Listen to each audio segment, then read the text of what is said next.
Banyak orang berpikir kalau doa tidak dikabulkan berarti Tuhan tidak menjawab. Padahal dalam iman Kristen, Tuhan selalu menjawab doa, tapi tidak selalu dengan cara yang kita harapkan. Nah, masalahnya bukan pada Tuhan, tapi pada cara kita melihat, memahami, dan merespon. Dan di konten kali ini kita akan membahas 7 alasan kenapa doa kita terasa seolah tidak dijawab. Disclaimer, ini bukan untuk menghakimi, tapi untuk membantu kita mengevaluasi diri dan bertumbuh. Dan mungkin kamu akan melihat doamu dengan cara yang berbeda setelah ini. So, mari kita bahas. Alasan pertama doa kita seolah tidak dijawab Tuhan adalah karena motivasi yang tidak benar. Yakobus pasal 4 ayat 3 mengatakan, "Atau kamu berdoa juga, tetapi kamu tidak menerima apa-apa karena kamu salah berdoa, sebab yang kamu minta itu hendak kamu habiskan untuk memuaskan hawa nafsumu." Kadang kita berdoa, tapi kalau mau jujur, pusatnya adalah diri kita sendiri. Aku mau ini, aku butuh ini, mau itu, aku ingin semuanya berjalan sesuai dengan rencanaku. Bukan berarti kita tidak boleh meminta, justru Tuhan ajarkan supaya kita minta.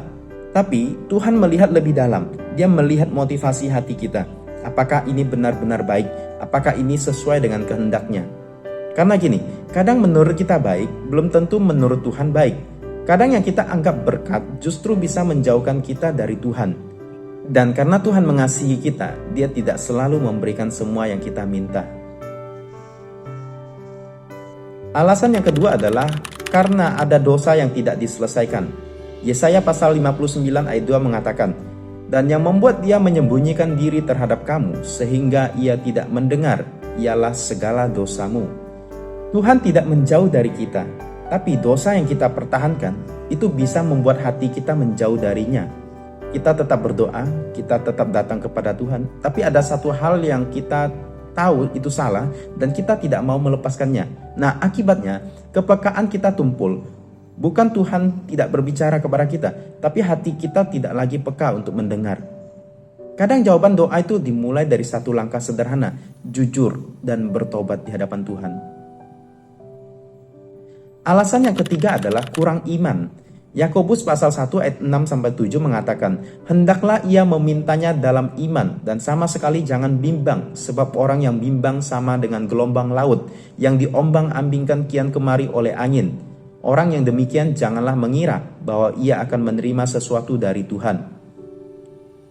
Begini, kita berdoa, tapi di dalam hati kita berkata, kayaknya nggak mungkin terjadi. Kita meminta, tapi kita tidak benar-benar percaya. Iman itu bukan berarti semuanya pasti langsung terjadi, tapi percaya bahwa Tuhan sanggup bahkan ketika belum terlihat hasilnya. Kalau kita terus hidup dalam keraguan, kita itu bisa kehilangan kepekaan untuk melihat jawaban Tuhan. Karena seringkali jawaban itu datang dalam bentuk proses, bukan hasil langsung. Alasan keempat adalah Tuhan sedang mengajar kita lewat proses. Nah, Roma pasal 5 ayat 3-4 mengatakan, "Karena kita tahu bahwa kesengsaraan menimbulkan ketekunan, dan ketekunan menimbulkan tahan uji, dan tahan uji menimbulkan pengharapan." Kita ingin jawaban cepat kadang-kadang, tapi Tuhan sering memberi kita proses. Kita ingin masalah kita cepat selesai, tapi Tuhan ingin kita bertumbuh.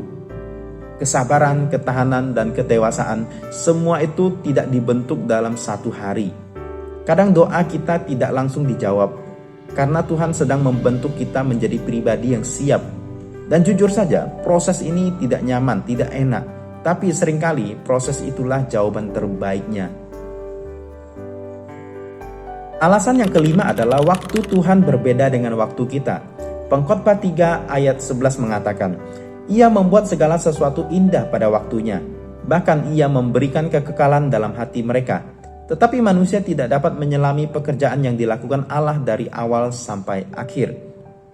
Kita hidup dengan kata sekarang, tapi Tuhan bekerja dengan kata tepat waktu.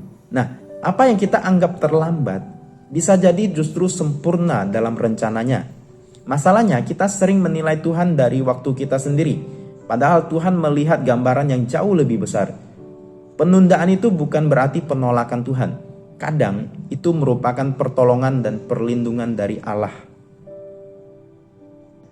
Alasan yang kelima adalah kita tidak mau menerima jawaban Tuhan. Di dalam Amsal 3 ayat yang ke-5 sampai 6 mengatakan, "Percayalah kepada Tuhan dengan segenap hatimu dan janganlah bersandar kepada pengertianmu sendiri. Akuilah Dia dalam segala lakumu, maka Ia akan meluruskan jalanmu." Ini jujur saja, di dalam doa kadang kita tidak benar-benar mencari jawaban Tuhan, tapi kita hanya mencari persetujuan Tuhan.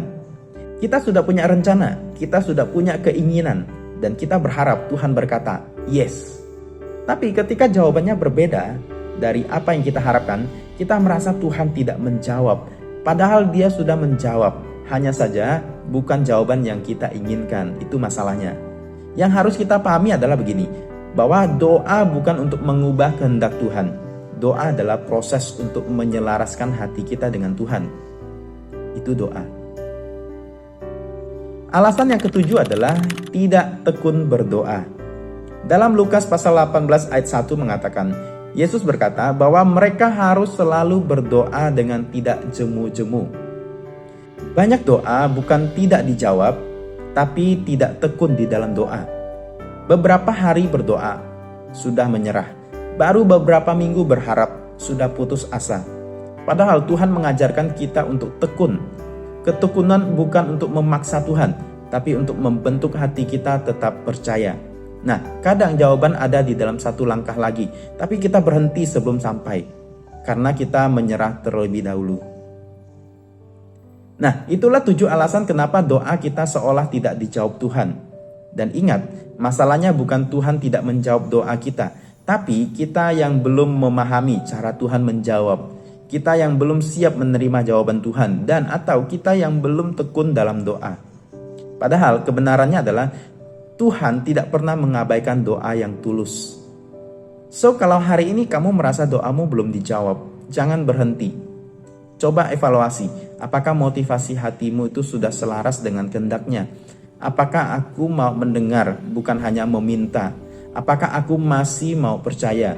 Dan mulai hari ini, ubah cara berdoamu. Bukan hanya berkata, Tuhan berikan aku apa yang aku mau. Tetapi berdoalah, Tuhan bentuklah aku menjadi apa yang Engkau mau. So, kalau kamu diberkati oleh video ini, beri likes, komen, aku mau tetap percaya, dan subscribe. Dan share ke orang yang mungkin sedang hampir menyerah dalam doa. Karena bisa jadi jawaban itu lebih dekat dari yang mereka kira. Shalom.